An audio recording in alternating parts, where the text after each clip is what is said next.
شراب پینے والا شراب پی کر کے اپنی نیکیوں کو خطرے میں ڈال رہا ہے. کیوں؟ اس لیے کہ اللہ کے نبی فرماتے ہیں من شرب الخمر، جو شراب پیتا ہے، لا يقبل اللہ صلاتہ 40 لیلۃ، اس کی 40 دن تک کی نماز اللہ قبول نہیں کرتا ہے. جو روز شراب پی رہا ہے، اب سوچو ایک مرتبہ شراب پیا 40 دن کی نماز اللہ قبول نہیں کرتا ہے. جو برابر شراب پی رہا ہے وہ اپنی نمازوں کو برباد کر رہا ہے، اپنی نیکیوں کو برباد کر رہا ہے. شراب کے اور نقصان ایک طرف، شراب کی اور برائیاں ایک طرف. شراب کا یہی بہت بڑا نقصان ہے کہ شراب ہماری نیکیوں کو برباد کرنے والی چیز ہے. میرے پیارے ساتھیوں، جو شراب پیتا ہے، جو شرابی ہوتا ہے، وہ اپنی نیکیوں کو برباد کر رہا ہے. اور آگے بڑھیے، ایک اور چیز ہے جو ہماری نیکیوں کو برباد کر دینے والی ہے، اور وہ چیز ہے اللہ کے دین کا مذاق اڑانا. کبھی کبھی فیس بک کے اوپر ایسے جوک آتے جس میں جنت کا مذاق اڑایا جاتا ہے، ایسے بھی جوک آتے جس میں جہنم کا مذاق اڑایا جاتا ہے. ایک ویڈیو آپ نے دیکھا ہوگا، لوگ جھوٹ موٹ کی دعا کر رہے ہیں، پیچھے آمین بول رہے ہیں، دعا کا لوگ مذاق اڑا رہے ہیں. خبردار، دین کا مذاق مت اڑانا، دین کا مذاق مت اڑانا، اللہ کا مذاق مت اڑانا، نماز کا مذاق مت اڑانا، دعا کا مذاق مت اڑانا. دین کا مذاق اڑانے سے انسان کافر ہو سکتا ہے اور اس کی ساری نیکیاں برباد ہو جاتی ہیں. اللہ نے فرمایا سورہ توبہ کے اندر، قل اباللہ وآیاتہ ورسولہ کنتم تستہزئون. اے نبی ان سے کہہ دیجئے، کیا تم اللہ کا مذاق اڑاتے ہو؟ کیا تم رسول کا مذاق اڑاتے ہو؟ کیا تم اللہ کی آیتوں کا مذاق اڑاتے ہو؟ لا تعتذروا، خبردار تم کوئی بہانہ نہ بیان کرنا، کوئی بہانہ نہ کرنا. قد کفرتم بعد ایمانکم، جب تم نے اللہ کا مذاق اڑایا، جب تم نے رسول کا مذاق اڑایا تو تم تو کافر ہو گئے. دین کا مذاق اڑانے والا کافر ہو جاتا ہے اور کافر کی ساری نیکیاں برباد ہو جاتی ہیں.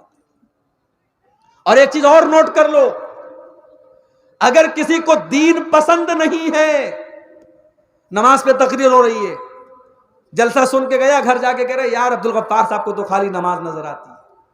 جمعہ کے خطبے میں جا کے سنا نماز پر تقریر ہو رہی ہے، گھر آیا بڑے غصے میں بولا یار چھوڑو نماز وماز کی بات، آج کے دور میں دیکھو مسلمان کتنے پریشان ہیں، اس پر کوئی بات نہیں کر رہا ہے، لوگ نماز نماز نماز لگائے ہیں، چھوڑو ہٹاؤ نماز. اگر کوئی اس طریقے سے بات کرتا ہے، اپنے ایمان کی خیر منائے، اپنے دین کی خیر منائے. نماز کو ناپسند کرنے والا اور دین کو ناپسند کرنے والا، اس کی بھی کوئی نیکی اللہ قبول نہیں فرمائے. ذالک بانہم کرہوا ما انزل اللہ فاحبط اعمالہم. اللہ قرآن میں فرماتا ہے جو ہماری شریعت کو ناپسند کرتے ہیں، جن کو ہمارا دین پسند نہیں ہے، ان کی ساری نیکیوں کو ہم برباد کر ڈالیں گے، ان کی ساری نیکیاں برباد ہو جائیں گی. اسی طریقے سے میرے بھائیوں، ایک اور چیز ہے جو ہماری نیکیوں کو برباد کرتی ہے، اور وہ ہے حقوق العباد کے معاملے میں لاپرواہی کرنا. نماز آپ بالکل پابندی سے پڑھ رہے ہیں، رمضان کا پورا روزہ آپ نے رکھا ہے، زکوٰۃ ہر سال آپ نکال رہے ہیں، مسجدوں میں برابر چندہ دے رہے ہیں، مدرسوں میں برابر چندہ دے رہے ہیں، حج بھی آپ نے کر لیا ہے، عمرہ بھی آپ نے کر لیا ہے، مگر بھائی کا حق مار کے بیٹھے ہیں، بہن کا حق مار کے بیٹھے ہیں. ایک بیٹے کو زمین جائیداد میں حق دے دیا، ایک بیٹے کو نہیں دیا.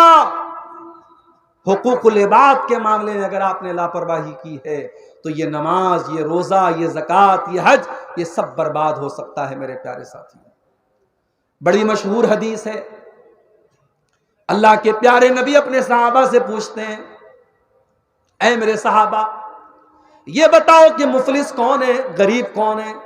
صحابہ نے کہا اللہ کے نبی غریب وہ ہے جس کے پاس پیسہ نہ ہو، مال نہ ہو. آپ نے فرمایا میری امت میں سب سے غریب آدمی وہ ہوگا جو نماز لے کر کے آئے گا، جو روزہ لے کر کے آئے گا، جو زکوٰۃ لے کر کے آئے گا، جو حج لے کر کے آئے گا۔ وَيَأْتِي قَدْ شَتَمَ هَٰذَا وَضَرَبَ هَٰذَا وَقَذَفَ هَٰذَا وَأَكَلَ مَالَ هَٰذَا، لیکن کسی کا مال کھایا ہوگا، کسی پر جھوٹا الزام لگایا ہوگا، کسی پر بہتان لگایا ہوگا، کسی کو برا بھلا کہا ہوگا، اللہ کے نبی فرماتے ہیں ان سب لوگوں کو اس کی نیکیاں دے دی جائیں گی۔ کوئی نماز لے کے چلا گیا، کوئی روزہ لے کے چلا گیا، کوئی زکوٰۃ لے کے چلا گیا، کوئی عمرہ لے کے چلا گیا، ایک ایک کر کے اس کی نیکیاں ختم ہو جائیں گی۔ جب نیکیاں ختم ہو جائیں گی اور پھر بھی کچھ لوگ ایسے باقی بچیں گے جن کا حق اس نے مارا ہے، تو اللہ کے نبی فرماتے ہیں ان کے گناہ اس کے اوپر لاد دیے جائیں گے، ثم طرح فی النار، اور پھر اس کو جہنم کے اندر پھینک دیا جائے گا۔ دنیا میں نیکیوں کا پہاڑ لے کے آیا تھا، لیکن ایک غلطی کی تھی، اس نے حقوق العباد کے معاملے میں لاپرواہی کی تھی، اس کی ساری نیکیاں برباد ہو جائیں گی۔ میرے بھائیوں، حقوق العباد کے معاملے میں بہت احتیاط کرو۔ آج کیا کرتے ہیں ہم؟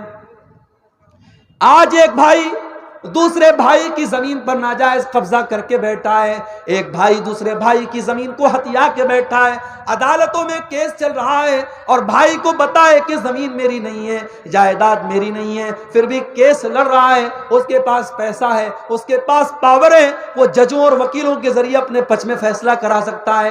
کان کھول کر کے سن لو، جو زمین آپ کی نہیں ہے، جو جائیداد آپ کی نہیں ہے، اور جھوٹے طریقے سے آپ اپنے بھائی کی زمین پر قبضہ کر رہے ہیں، اللہ کے پیارے نبی کیا فرماتے ہیں؟ بخاری اور مسلم کے الفاظ ہیں، اللہ کے پیارے نبی صلی اللہ علیہ وسلم فرماتے ہیں، او لوگوں، میں ایک انسان ہوں، مجھ سے غلطی بھی ہو سکتی ہے اور میں صحیح فیصلہ بھی کرتا ہوں۔ او لوگوں، جب دو لوگ میرے پاس کوئی کیس لے کر کے آتے ہیں اور ایک آدمی کی بات مجھے اچھی لگتی ہے اور میں اس کے حق میں فیصلہ دے دیتا ہوں، جبکہ فیصلہ صحیح نہیں تھا اور وہ زمین کسی دوسرے کی تھی، وہ جائیداد کسی دوسرے کی تھی، تو اللہ کے نبی کیا فرماتے ہیں؟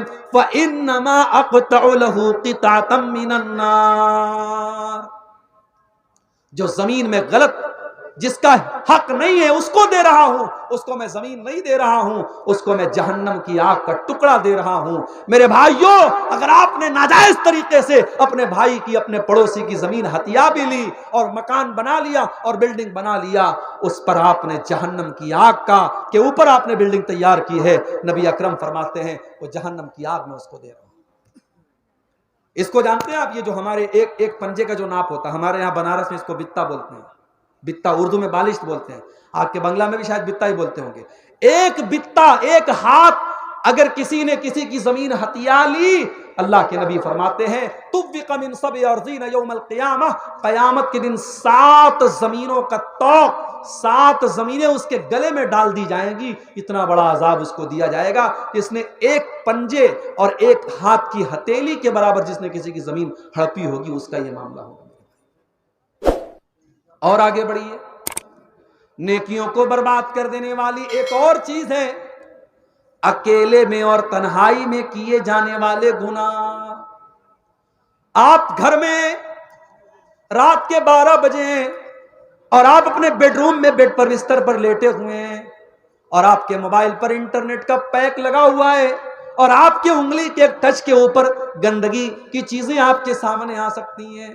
میرے پیارے ساتھیوں، آپ 5 ٹائم کے نمازی بھی ہیں، آپ دنیا کی نظر میں بڑے نیک اور پرہیزگار ہیں، لیکن اگر انٹرنیٹ کا آپ غلط استعمال کر رہے ہیں اور تنہائی میں اور اکیلے میں آپ غلط چیزوں کو دیکھ رہے ہیں، تو میرے بھائیوں کان کھول کر کے سن لو، اللہ کے نبی کیا فرماتے ہیں؟ یہ ابن ماجہ کی صحیح روایت ہے، اللہ کے پیارے نبی صلی اللہ علیہ وسلم فرماتے ہیں میں اپنی امت کے ایسے لوگوں کو جانتا ہوں جو قیامت کے دن پہاڑ کے برابر نیکیاں لے کر کے آئیں گے، اللہ تعالیٰ ان کی نیکیوں کو اڑا کر کے خاک کر دے گا، ان کی نیکیوں کو برباد کر دے گا، ان کی نیکیوں کو ختم کر دے گا۔ صحابہ نے پوچھا اے اللہ کے نبی وہ کون لوگ ہوں گے؟ ذرا کھل کر کے بتا دیجئے، ذرا کلیئر کر کے بتا دیجئے۔ اللہ کے نبی فرماتے ہیں وہ نماز بھی پڑھیں گے، وہ روزہ بھی رکھیں گے، وہ ساری نیکیوں کے کام کریں گے، وَلَكِنَّهُمْ إِذَا خَلَوْا بِمَحَارِمِ اللَّهِ انتهكوها، بس ایک بات کی کمی ہوگی،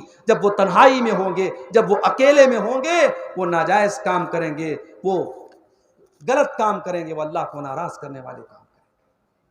میرے بھائیوں اپنی تنہائی کو بچا کے رکھو۔ اور یہ انٹرنیٹ کا دور ہے، یہ موبائل کا دور ہے، اور میں بڑے کھلے لفظوں میں بولتا ہوں کہ اللہ تعالیٰ نے اس موبائل کے ذریعے آج ہمیں بہت بڑے امتحان میں ڈالا ہے۔ میری بہنیں جو سن رہی ہیں ان سے بھی کہنا چاہتا ہوں، یہ بڑی دودھاری تلوار ہے یہ موبائل، اس سے بڑے اچھے کام بھی ہوتے ہیں، بڑے برے کام بھی ہوتے ہیں۔ آج کتنے زنا کے راستے اسی موبائل کے ذریعے طے ہوتے ہیں، کتنے حرام تعلقات اور حرام رشتے اسی موبائل کے ذریعے بنتے ہیں۔